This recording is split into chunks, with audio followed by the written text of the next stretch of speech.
Hey guys, so I just wanted to give a progress report. I did not do a video on the countertops because I'm not teaching people how to do woodwork. Um, I don't know.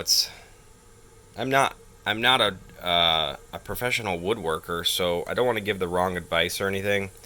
And there's not really much to this, so I didn't feel like doing a video was necessary. But I am going to show you the product. The finished product and what I did to complete this.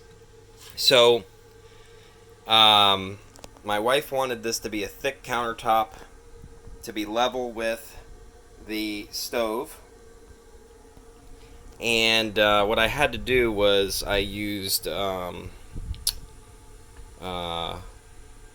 half-inch, well, actually, yeah, two half-inch boards, or one half-inch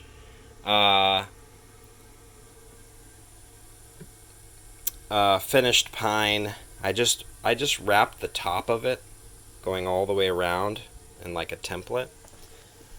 You can see underneath here.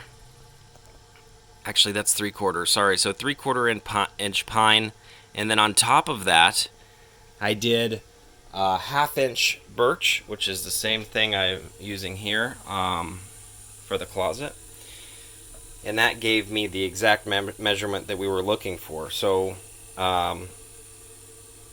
Oh, with the finished wood on top is what gave us the exact measurement. So anyway, so 3/4 inch finished pine strips. It was like 3-inch strips. This piece is a bigger piece. I made it one section, so I think that was a 4-inch piece there. And I just templated this out. I scribed it, and just like I showed in other videos on how I scribe with my hand, freehand. And then we went to a specialty wood shop that had 120-year-old, something like that, barnwood from Tennessee. And I think this came from several different barns because there's different thicknesses and lightness. And anyway, this place is excellent, and they mill it down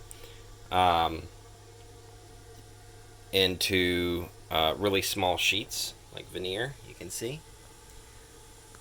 So basically we just did one piece at a time, and we glued it down with Loctite construction grade grabber. Anyway, you can see that, get that at Lowe's or Home Depot. Grabber Loctite. That's what you're supposed to use. We also nailed it down. You can see here I put a whole bunch of the Loctite and I rubbed it back and forth, pressing it down while nailing it. And then after nailing it, I used some clamps wherever I could to clamp it down for a minimum of 8 hours. So one piece at a time. I'm going to be filling these holes with what is it called? It's like a clear, I forgot what it's called. I'll have to pull it out for you. But anyway, it's two chemicals that mix together, and you pour it in, and it's like a clear, hard liquid. Anyway, I'll go get the bottle. I forgot what it's called. We have not put our finished coat on top. We're supposed to use a Minwax coating, which I'll show you the bottle for that. And then, did the finished trim. We tried to match up pieces that would match the top piece. We might do a little bit of staining to make it a little bit more even, but it does look really good. And we're going to put finished 245s on this, so that's not finished yet. But that is the finished product here.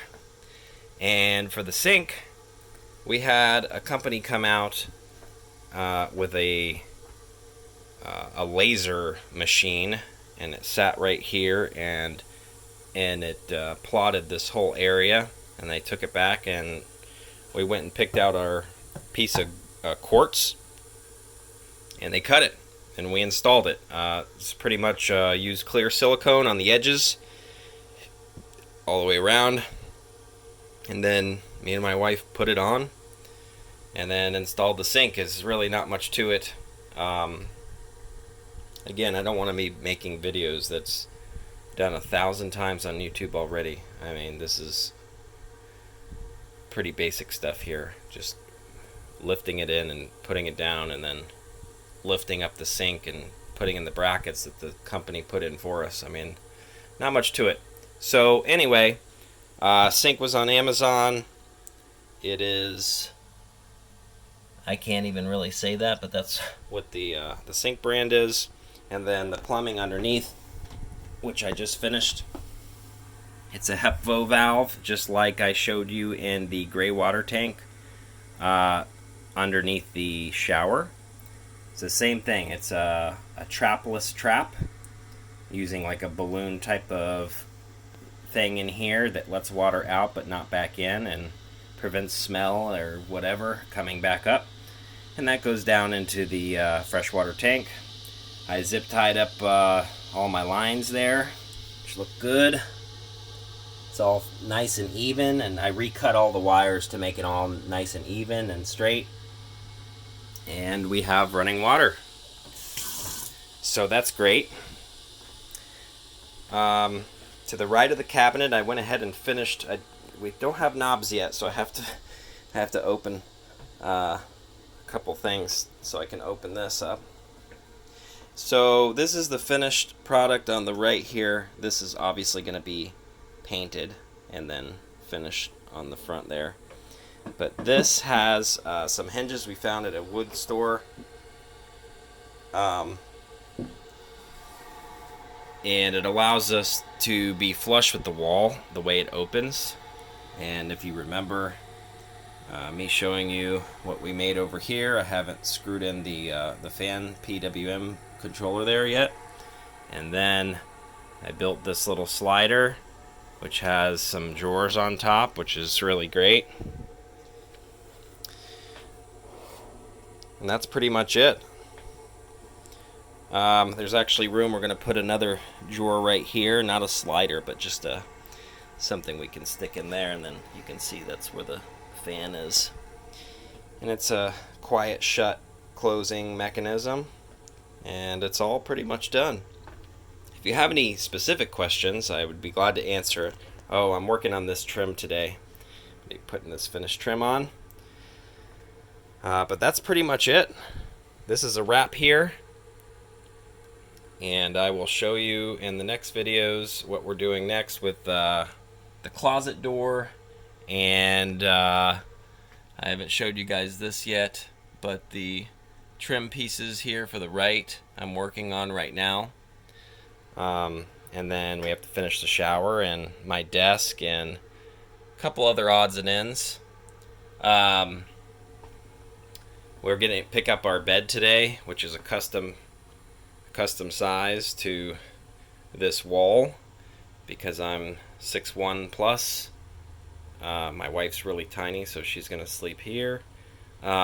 She could even sleep in the smaller area there. I have to sleep in this area here, and my head and feet are still going to touch that. Just a little bit, but it is what it is. We all make sacrifices. But anyway, that's pretty much it for the countertops. This is a finished job. Real happy with it. And aside from putting the finish on top, we want to make sure that we have the right finish. So we're going to be testing some pieces. We don't want to put something too shiny or whatever on top of there and it be shiny, because this looks really cool the way it is. So we might use like a flat type of finish or something. So anyway, that's that. If you have any questions, I should tell you that this is a high temperature silicone. I may have said that in the video before. Rutland 500 degree high heat silicone, and I covered the wood as best as I could without touching the finished wood all the way around. That's because it gets really hot on the corners there, and then of course I showed you in a previous video this radiant heat blocking adhesive film strip or whatever. Showed you that in another video. But anyway, this is done and ready to go. See you in the next video.